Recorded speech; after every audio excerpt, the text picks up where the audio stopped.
नमस्कार किसान भाइयों, गेहूं में पहली सिंचाई शुरू हो गई है। बहुत सारे किसान भाई गेहूं में पहली सिंचाई करना स्टार्ट कर चुके हैं या एक दो दिन में वो पहली सिंचाई करने वाले हैं। तो इस समय अपने को कौन कौन सी चीज़ों का ध्यान रखना है ताकि अपनी फसल ज़्यादा से ज़्यादा उत्पादन दे सकते। 16 से लेकर 17 क्विंटल प्रति बीघा, 32 से लेकर 35 क्विंटल प्रति एकड़ उत्पादन देने के लिए अपने को इस समय जो पहली सिंचाई वाला ये जो समय है, इस समय अपने को कुछ एडिशनल काम करने पड़ेंगे। क्योंकि किसान भाइयों, ये जो स्टेज हैं, ये गेहूं के अंदर CRI जो रूट रहती हैं, उसको इंग्लिश में बोलते हैं क्राउन रूट इनिशिएशन। मतलब जो क्राउन रूट जो स्टार्ट होने की जो स्टेज है, वह गेहूं की पहली सिंचाई यानी कि 20 से लेकर 21वें दिन तक, गेहूं की बुआई के 20वें से 21वें दिन CRI स्टेज शुरू हो जाती है। तो इस समय अपने को पहली सिंचाई करना आवश्यक रहता है। अब आवश्यक सिंचाई के साथ अपने को कौन से खाद उर्वरक अपने को ऐड करने हैं, ताकि क्योंकि इस समय जो अपन खाद डालेंगे, जो उर्वरक डालेंगे, उनसे अपने निर्भर करेगा कि अपनी गेहूं के अंदर कितने कल्ले फूटेंगे। जैसे आप ये पौधा देख सकते हैं, ये फसल लगभग फिक्स 20 दिन की फसल हो चुकी है। इस समय आप देखोगे कि ये जो वाइट कलर की यहाँ से तने के जस्ट नीचे से वाइट कलर की जो ये जड़ें निकल रही हैं, इनको बोलते हैं क्राउन रूट। ये क्या करती हैं किसान भाइयों, जैसे अपना दाना है, दाने से तो ये ऊपर रहती है, गेहूं का जो बीज रहता है उससे ये ऊपर, और तने से नीचे उनके बीच से जो जड़ें निकलती हैं। इस समय क्या होता है कि जो अपनी पुरानी जड़ें रहती हैं, अंकुरण के बाद जो 20 दिन तक जो जड़ रहती हैं, वो जड़ सूखती हैं और उसके बाद यहाँ से क्राउन रूट्स निकलती हैं तने के जस्ट नीचे से। तो वो क्राउन रूट ही आगे चलकर अपने सारे जो उर्वरक रहते हैं ज़मीन के अंदर, उनसे वो सारा पोषण लेती हैं, सारा पानी जो ज़मीन में अपन सिंचाई करते हैं, तो सारा जो अपना सिस्टम है वो पुरानी जड़ें यहाँ से नष्ट हो जाती हैं और क्राउन रूट यहाँ से स्टार्ट होती हैं। तो इस समय अपने को जो उर्वरक देने हैं वो इसी समय अपने को देने आवश्यक हो जाते हैं, क्योंकि अपनी जो पैदावार निर्भर करेगी जितनी कितने अंदर इसके अंदर कल्ले फूटेंगे। जैसे अभी 20-21 दिन में अभी इसके अंदर मात्र 4 कल्ले हैं, 1 2 3 और ये 4 कल्ले हैं अभी। लेकिन जब फसल 60 दिन की होगी तब तक इसके अंदर 35 से लेकर 40 कल्ले फूटने के लिए अपने को जो न्यूट्रिएंट्स देने हैं वो अभी देने आवश्यक हैं, क्योंकि ये इसकी सिंचाई की और खाद और उर्वरकों की क्रांतिक स्टेज है।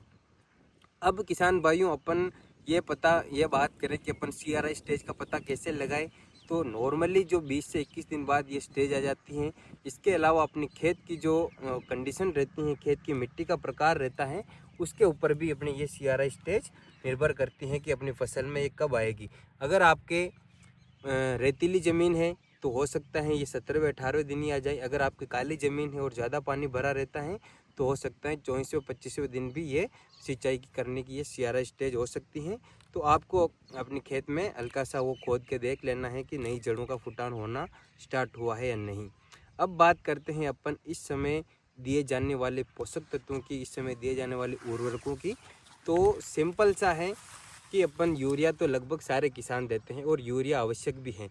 तो यूरिया की मात्रा अपने को देनी है लगभग 15 से 20 किलोग्राम प्रति एकड़, लगभग 10 से लेके 11-12 किलोग्राम प्रति बीघा अपने को यूरिया देना है इस स्टेज पे।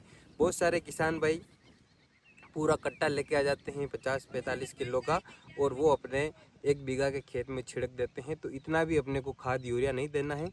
यूरिया की प्रवृत्ति रहती है कि ये घुलनशील ज़्यादा रहता है और नाइट्रोजन हवा में उड़ जाती हैं, तो अपने को, और इस समय जो ये पौधा छोटा है तो इस समय अपन पूरा कट्टा डालेंगे तो इसकी लेने की क्षमता भी नहीं है। तो अपने को 10-12 किलोग्राम प्रति बीघा के हिसाब से यूरिया फर्स्ट सिंचाई में देना है, 10-12 किलोग्राम प्रति बीघा की दर से अपने को सेकंड में देना है और थर्ड में भी दे सकते हैं, लेकिन एक साथ ज़्यादा यूरिया नहीं देना है।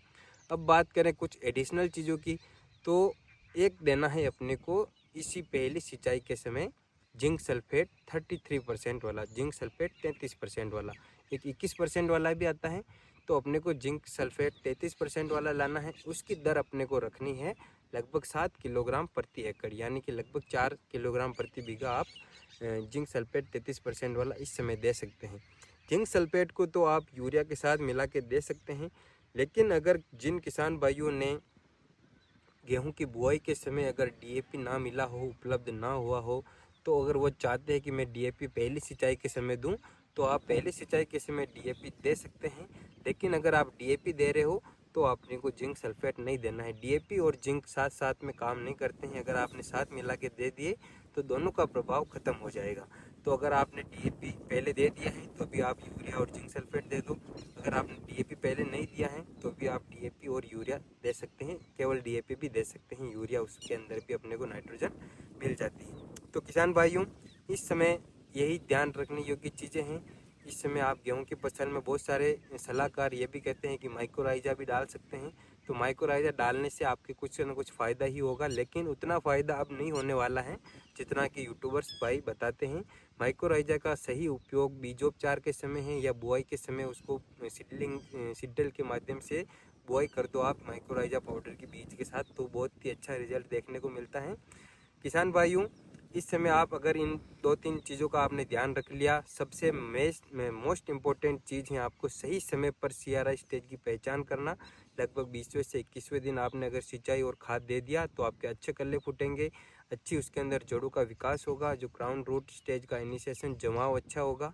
इसके अलावा आपके जो कल्ले अच्छे फूटेंगे तो ज़्यादा बालियाँ आएगी और आगे चलकर जो रोग प्रतिरोधक क्षमता है, विभिन्न मौसम की मार हो गई, आपके पानी की कमी हो गई या बिन मौसम बरसात होगी, तो सारी चीज़ें आपकी इस स्टेज के ऊपर निर्भर करेगी कि आपने इस समय आपने फसल के साथ कैसा ट्रीटमेंट किया है। तो किसान भाइयों, ऐसे ही वीडियो देखने के लिए हमारे यूट्यूब चैनल पर एग्री डॉक्टर विकास शर्मा बने रहिए। आपको इस चीज़ में कोई डाउट हो इस वीडियो में तो आप कमेंट सेक्शन में जाके कमेंट कर सकते हैं, और कोई आपने कोई एडिशनल चीज़ आपके एरिया में हो रही हो कि इस स्टेज पर सर हम हमारे यहाँ ऐसा और करते हैं, तो वो भी आप कमेंट में बता सकते हैं। धन्यवाद।